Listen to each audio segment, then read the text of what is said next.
Wassalli wa sallim ala hadha nabiyil karim wa ala alihi wa sahbihi ajma'in. Allahumma subhanaka la ilma lana illa ma 'allamtana wa 'allimna ma yanfa'una wa zidna ilman. Rabbana atina fid dunya hasanah wa fil akhirati hasanah wa qina adzabannar.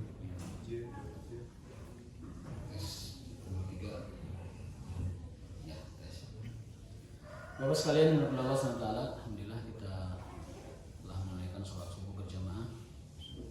Kalau kita melihat hadis Nabi SAW, maka sholat subuh berjamaah hari Jumat itu sholat yang paling afdol.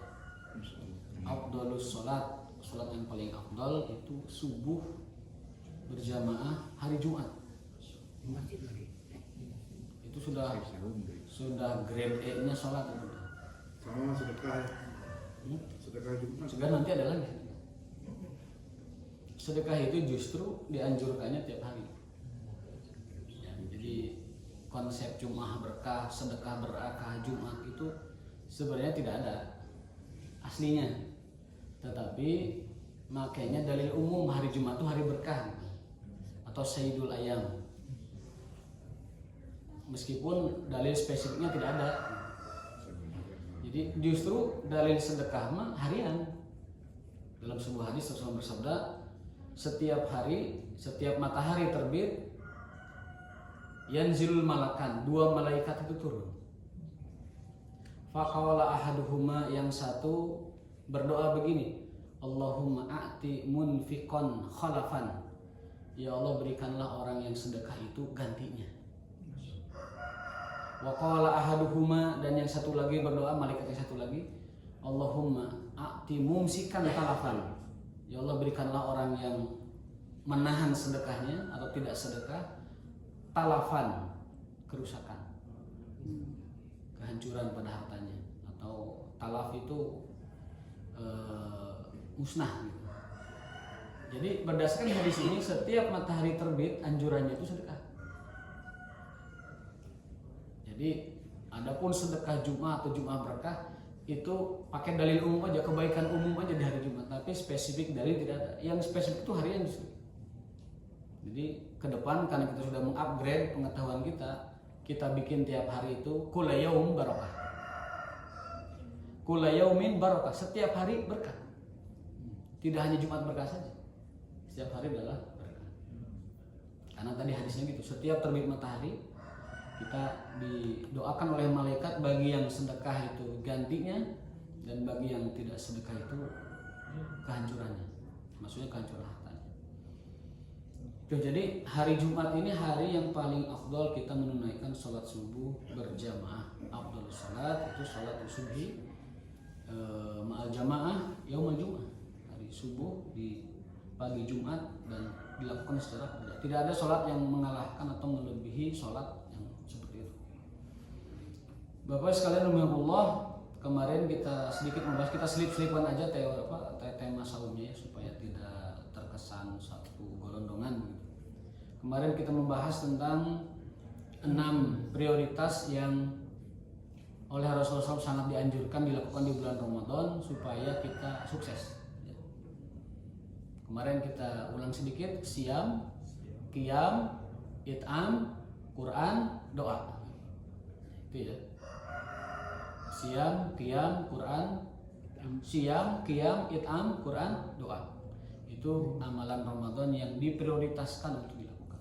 Karena tujuan kita kan ghufirallahu, dimaafkan, diampuni oleh Allah Ta'ala. Sebagaimana dalam hadis, orang yang paling rugi dalam puasa, orang yang selesai puasa tapi dosanya tidak diampuni. Nah, supaya diampuni, kita ikutin tuh SOP-nya. Kita ikutin langkah-langkahnya. Kata Nabi, agar dosa kita diampuni di Ramadan, 1, puasa.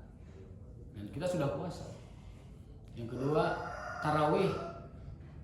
Tarawih dalilnya man qoma Ramadan, barang siapa yang qiyam di bulan Ramadan, itu tarawih maksudnya. Ghufira lahu ma taqaddama min dhanbi.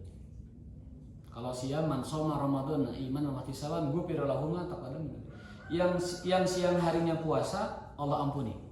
Yang malam harinya tarawih, Allah ampuni. Nanti satu lagi, yang menghidupkan Lailatul Qadar, Allah ampuni. Jadi dengan melakukan 3 hal ini, kita sebagaimana Nabi SAW menjelaskan, maka ghufira lahu ma taqaddama min dzambi, apa-apa yang telah lewat dari dosa kita Allah akan ampuni semuanya.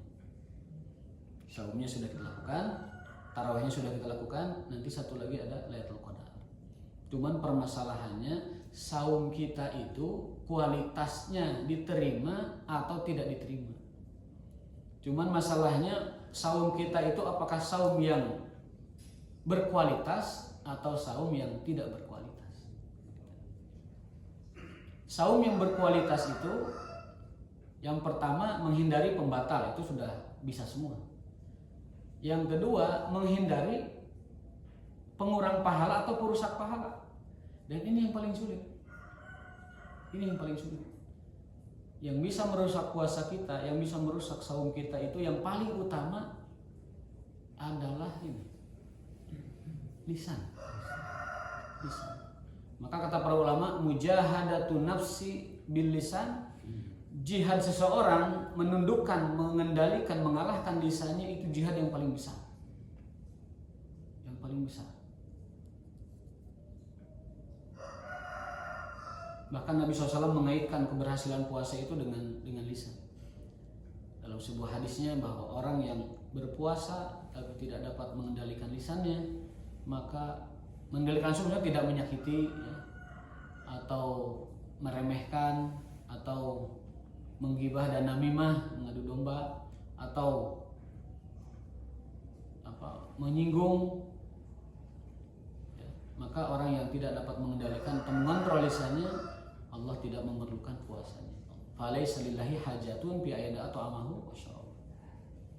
Apalagi zaman modern, bagaimana sulitnya kita menjaga lidah digital. Lidah digital itu yang sulit kita jaga sekarang. Dulu lisan itu diwakili oleh lidah, sekarang lisan itu diwakili oleh HP.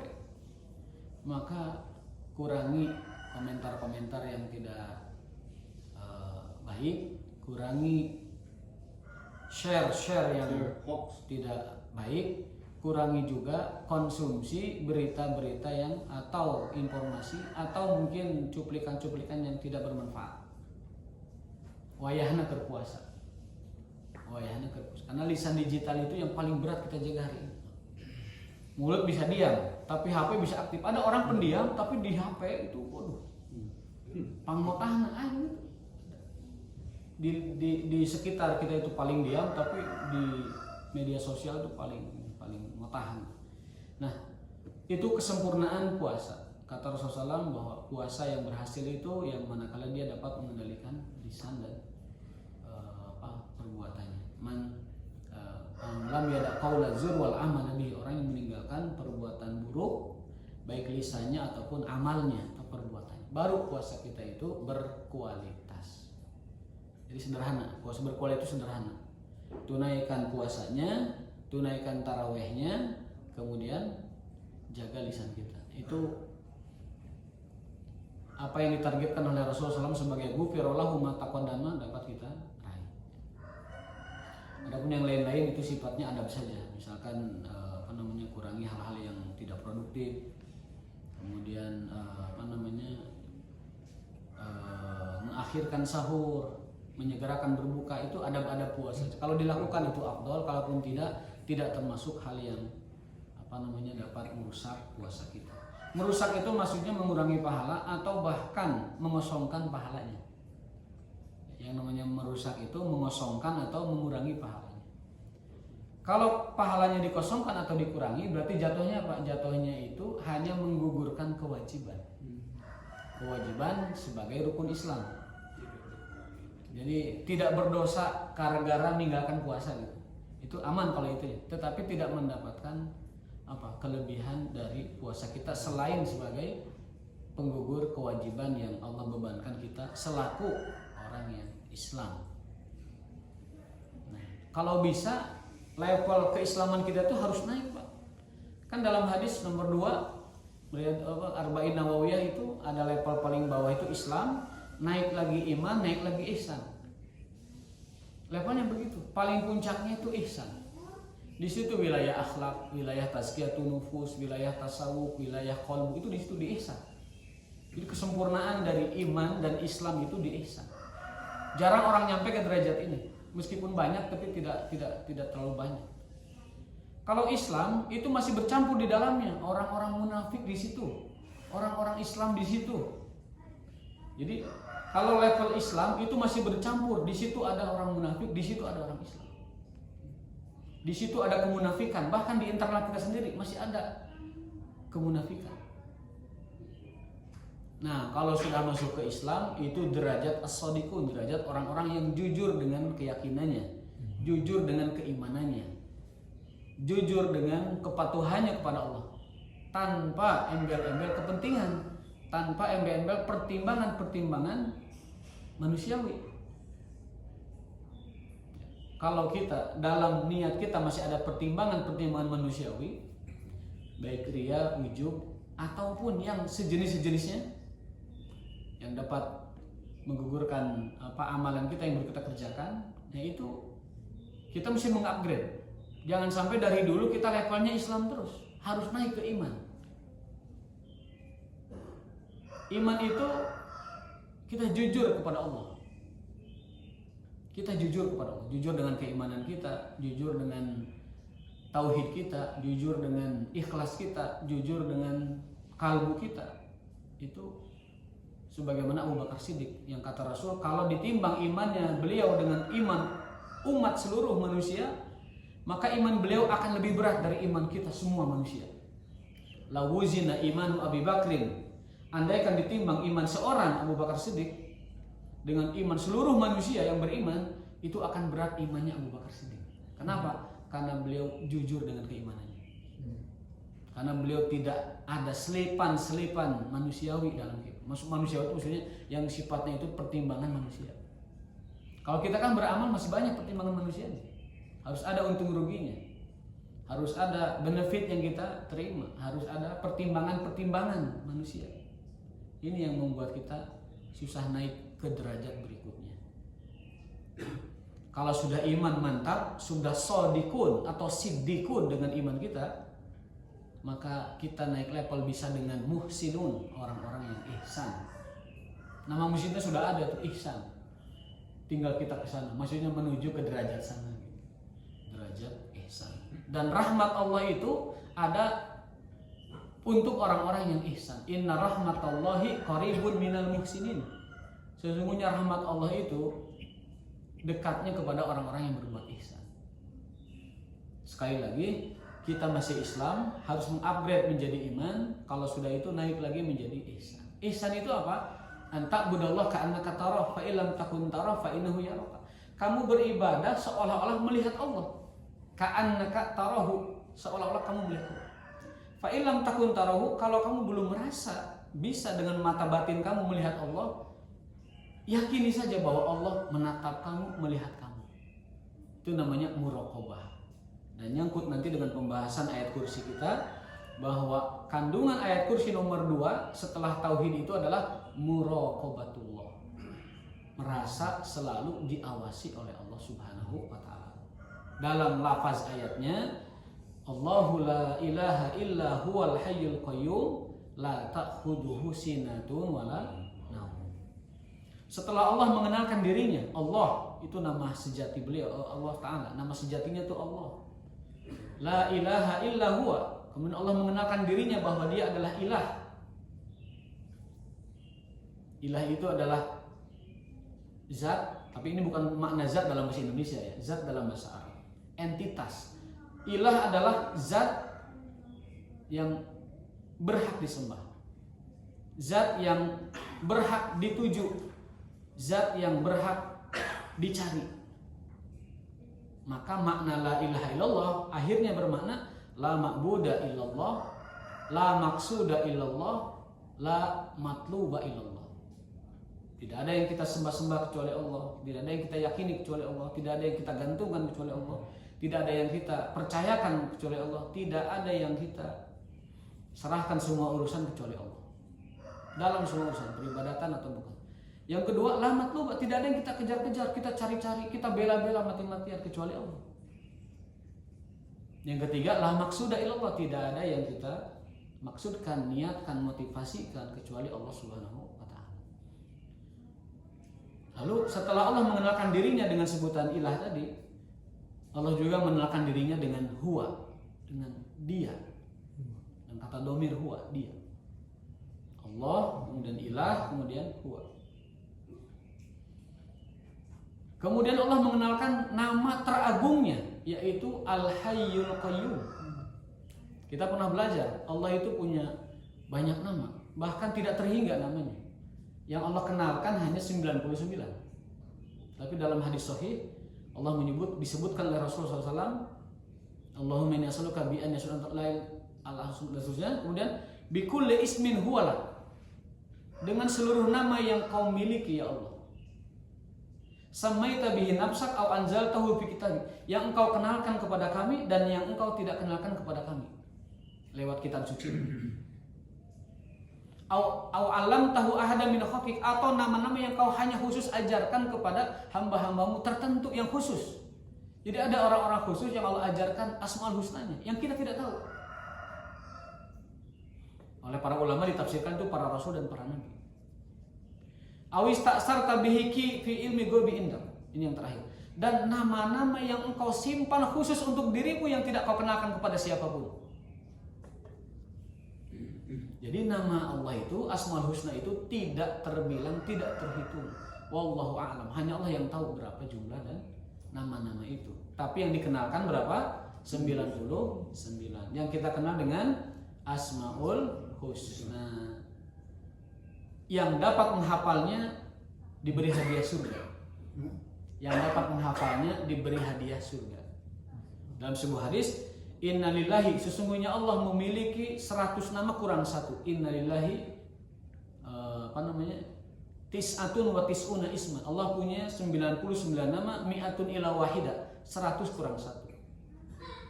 Man ahsaha dakhalal jannah, yang menghafalkannya diberi hadiah surga.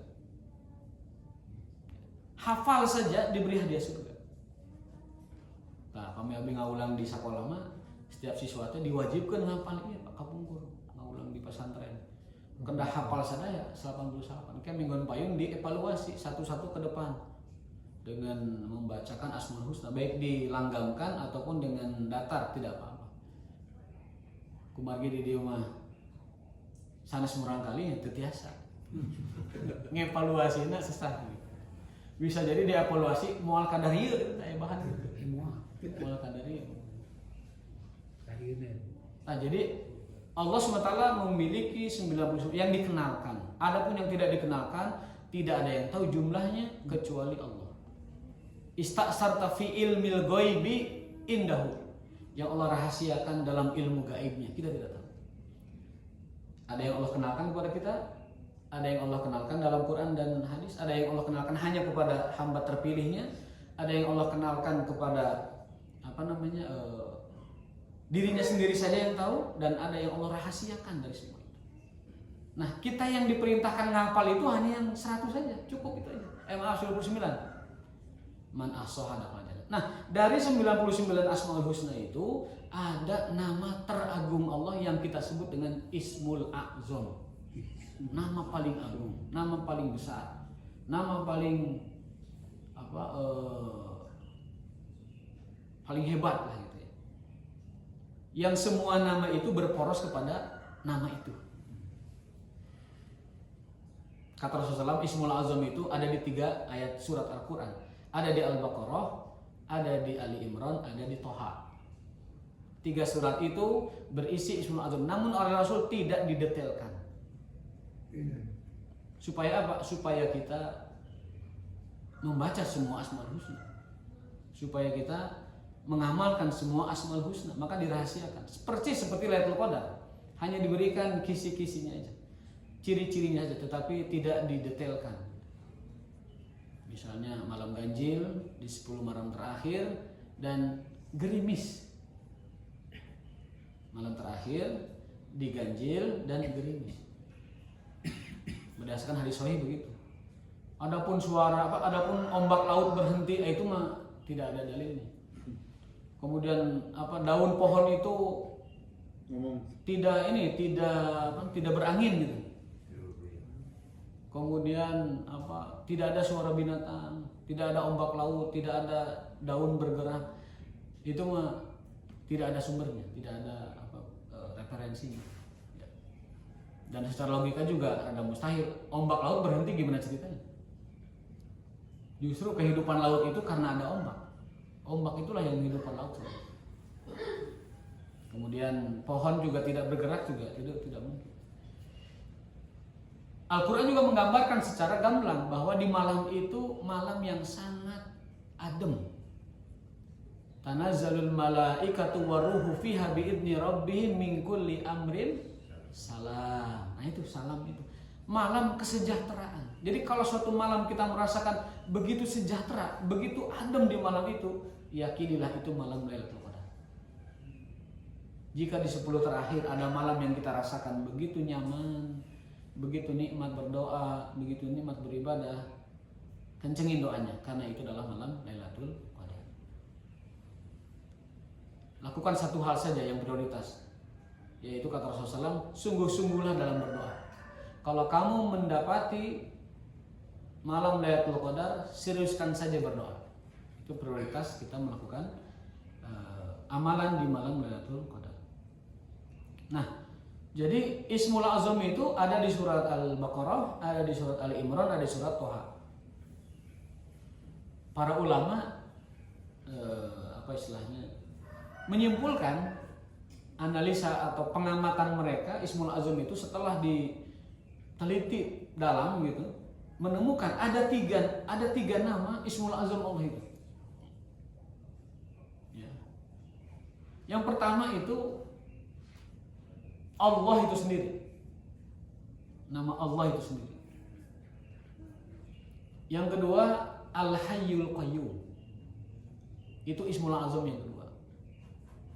Yang ketiga Ar-Rahman Ar-Rahim. Ada tambahan lagi yaitu Al-Ahad As-Samad. Itu nama Allah yang disebut dengan Ismul Azam. Kalau kita keluarkan nomor 1, karena Allah itu adalah zatnya itu sendiri, dianya itu sendiri, maka tersisa 3. Ismul Azam dari Asmaul Husna itu berarti 3. Al-Hayyul Qayyum, Ar-Rahman Ar-Rahim, Al-Ahad As-Samad. Kata Rasulullah SAW bahwa orang yang berdoa dengan Ismul Azam kaminun an yustajab lahu, itu adalah yang paling pantas dan wajib dikabulkan oleh Allah Ta'ala. Doa yang dibarengi dengan Ismul Azam adalah doa yang pantas dan paling wajib. Kaminun itu paling wajib. Allah ijabahi, Allah terima, Allah kabulkan. Maka jangan pernah kita berdoa melewati atau melewatkan yang namanya Ismul Azam. Pastikan dalam berdoa, kalau enggak Hayyul Qayyum, Ar-Rahman Ar-Rahim, Al-Ahadus Samad. Alif lamnya kita ganti dengan ya Hayyu ya Qayyum. Ar-Rahman Ar-Rahim ganti alif lamnya ya Rahman ya Rahim. Al-Ahadus Samad ganti alif lamnya ya Ahadu ya Samad. Dalam sebuah hadis Rasulullah bersabda, beliau itu pernah mendengar seorang pemuda berdoa begini, Allahumma inni as'aluka bi anni asyhadu annaka antallah la ilaha illa anta al-ahad as-samad alladzi lam yalid wa lam yulad wa lam yakul lahu kufuwan ahad. Rasul mendengar ada anak muda doa seperti itu. Lalu beliau mengatakan pasti dijawab Allah. Karena dia telah berdoa dengan Ismul Azamnya dia. Dengan Ismul Azamnya dia pasti dijawab. Itu pentingnya kita memahami tentang Ismul Azam yang terdapat dalam 99 Asmaul Husna. Dan kisahnya sangat populer ya dalam surat An-Nahl itu ayat 100 berapa gitu, tentang Bal'am bin Ba'ura. Kenapa dia begitu sakti, begitu karomah, kewaliannya itu di atas semua wali yang ada, hanya dikalahkan oleh Nabi aja dia. Namanya Bal'am bin Ba'ura, ulama dari kalangan ahli kitab. Sampai saking karomahnya dia, Imam Qatadah meriwayatkan sebuah riwayat bahwa dia itu sanggup, tatapannya sanggup menembus arsy Allah Subhanahu wa taala. Jadi dia dapat menembus arsy tatapannya. Doa apapun diijabah. Berkat apa? Ismul A'zamnya.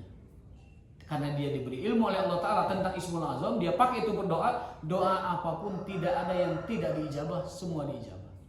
Namun tragisnya Bal'am ini, sang alim, sang wali, sang ahlul karamah ini tergelincir pada suapan rejim penguasa saat itu, yaitu Raja Kan'an. Jadi kelemahan ulama memang babdinya rada berat itu. Kalau sudah upeti depan mata, ada perhiasan, ada segala rupa di situ, itu biasanya banyak yang goyah. Termasuk Bal'am ini. Kontrak dengan si raja itu, kamu bunuh Musa alaihissalam, kamu bunuh Nabi Musa. Bunuh Musa, aku akan nanti tambahkan upetinya. Bal'am akhirnya memberontak kepada Nabi Musa, tapi qadarullah, karomah tidak bisa mengalahkan mukjizat. Bahkan karomah itu di-off-kan oleh Allah SWT dan dia mati di tangan Nabi Musa alaihissalam. Itu kisah tentang orang yang begitu dahsyatnya Ismul A'zam, sampai-sampai seorang Bal'am itu menjadi orang paling sakti di zaman, paling karomah. Maksud saya sakti itu karomah ya, bukan sakti yang macam-macam. Nah kemudian setelah itu ayat kursi kandungan keduanya itu tentang muraqabatullah. La ta'khudhuhu sinatun wa la naum. Allah itu tidak pernah ngantuk dan tidak pernah tidur. Artinya selalu mengawasi kita, selalu mengurusi kepentingan dan keperluan kita, selalu merawat alam semesta. Dalam hadis, saya kutip hadisnya, Bismillahirrahmanirrahim. An Abi Musa al-Asy'ari radhiyallahu ta'ala anhu, innallaha la yanam wa la yanbaghi ayyanam. Allah itu tidak tidur dan tidak layak, tidak pantas baginya tidur. Allah itu tidak tidur dan tidak pantas tidur. Bayangkan kalau Allah ngantuk aja, itu gravitasi eureun Pak, kumaha coba? Ting beledak. Nu tadinya nuju masang tower nyungsep ke handap. Nu tadina roket nuju ka luhur nyungsep ke handap. 1 detik saja gravitasi itu hilang karena Allahnya ngantuk, benturan semesta ini. Planet berbenturan, angkasa ini hancur lebur. 1 detik saja Allah ngantuk.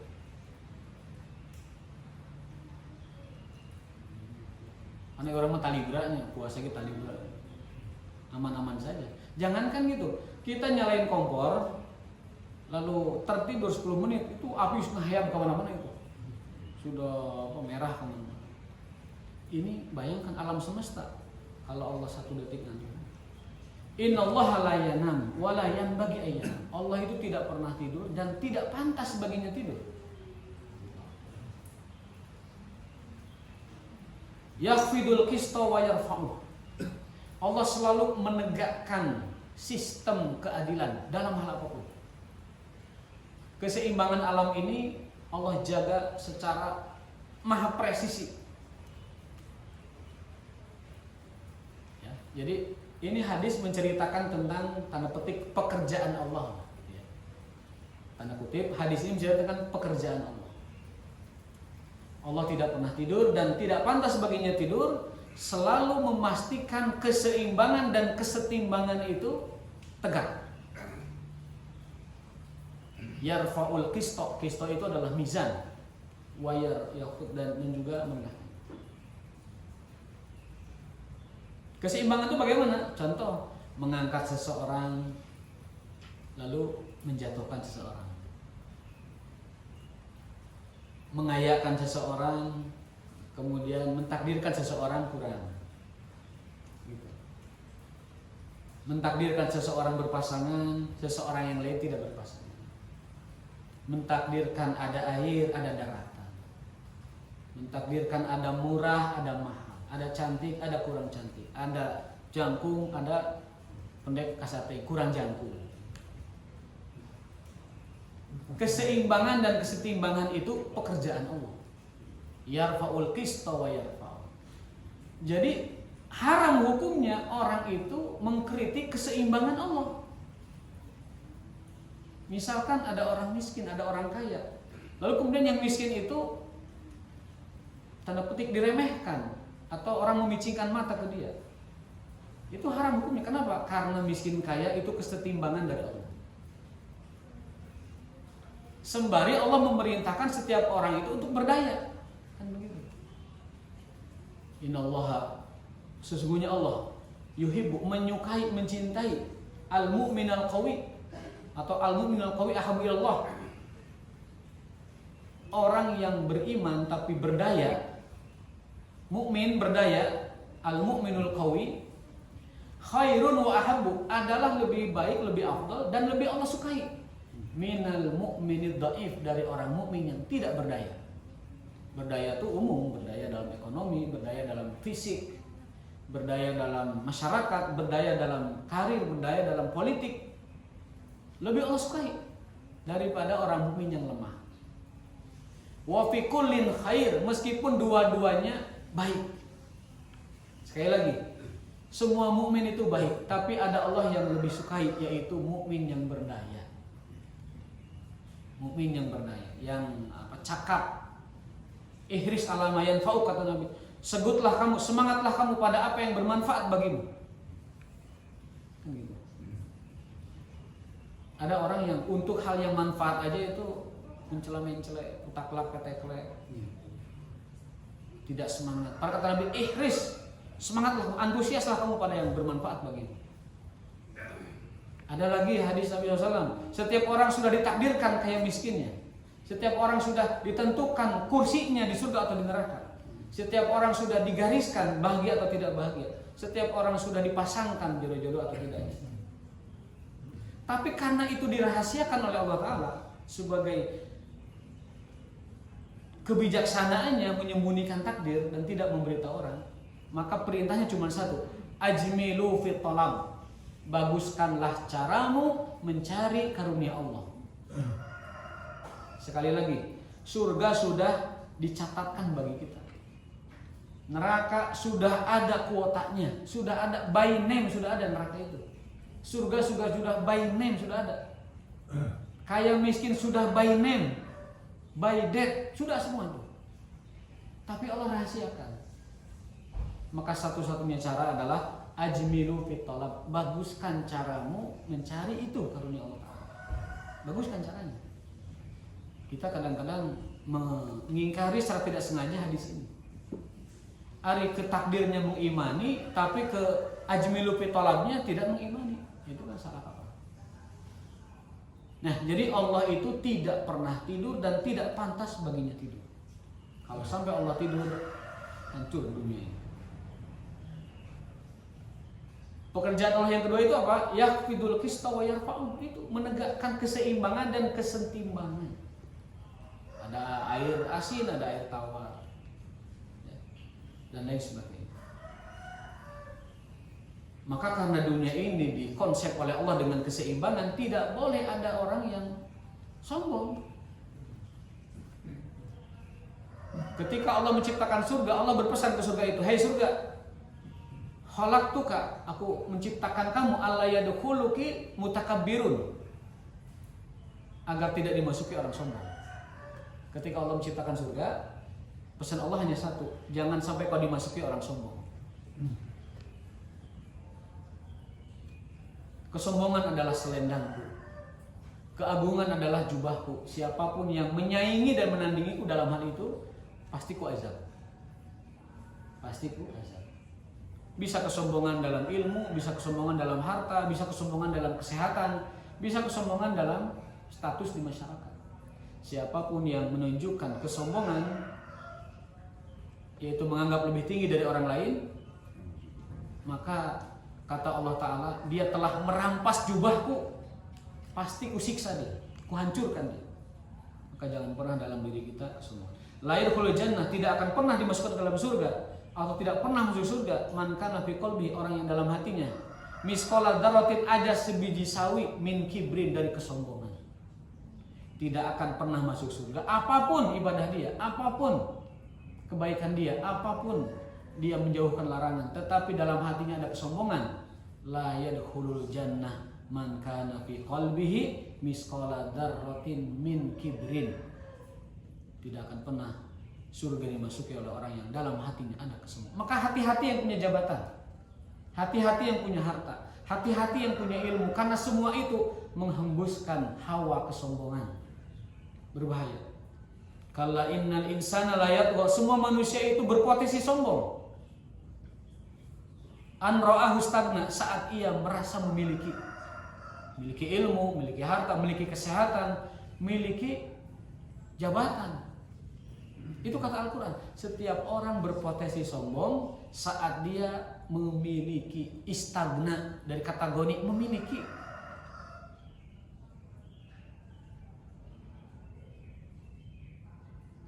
Inna ila rabbika ruj'a. Obatnya adalah ila rabbika ruj'a. Sadari betul semua ruj'a. Ruj'a itu rojiun. Semua dikembalikan nanti kepada Allah. Semua nanti dikembalikan kepada Allah.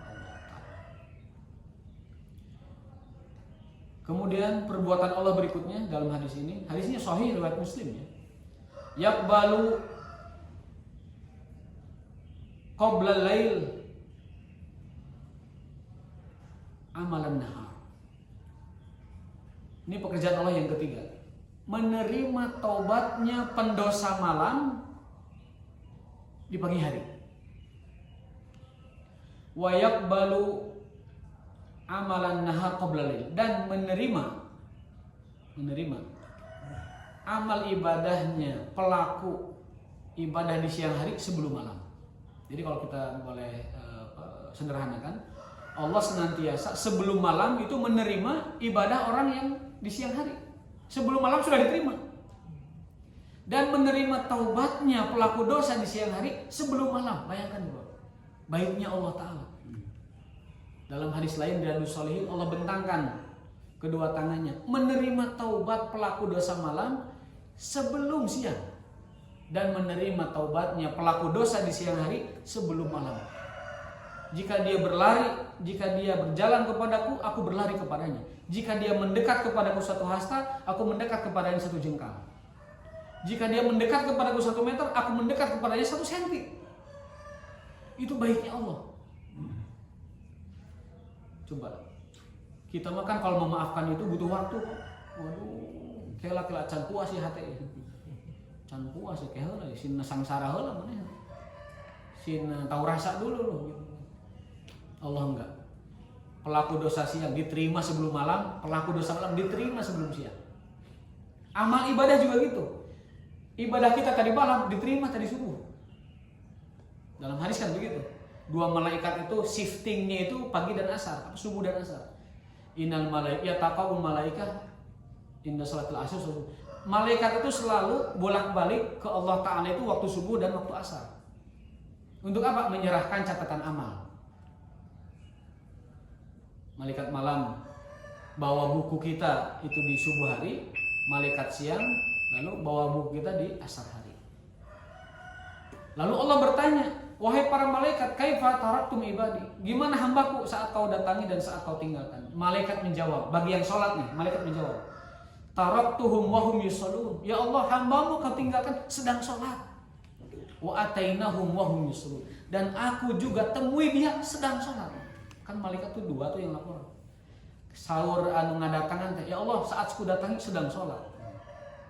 Cek nu ninggalkan, saat aku tinggalkan juga sedang sholat. Jadi laporan di depan Allah itu sholat terus. Laporan di depan Allah sholat terus.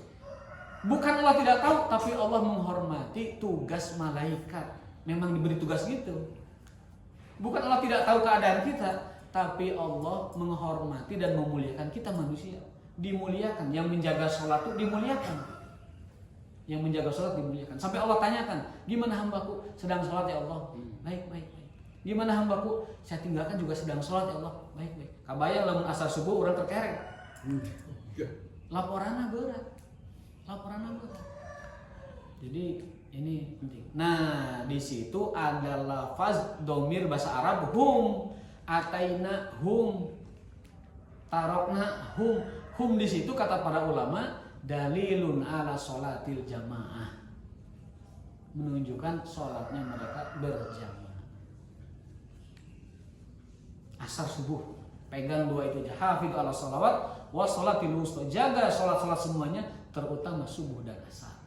Mun teu bisa sadayana tos subuh we pegang. Subuh saja pegang. Kalau enggak bisa, tapi sambil berproses menuju 2 salat subuh dan asar dan berproses menuju semua salat asar. Maka beruntunglah orang-orang yang dapat menjaga salat tersebut. Sedikit lagi Pak, mohon maaf ada ini menyelesaikan hadis ini supaya tidak ngambang ya.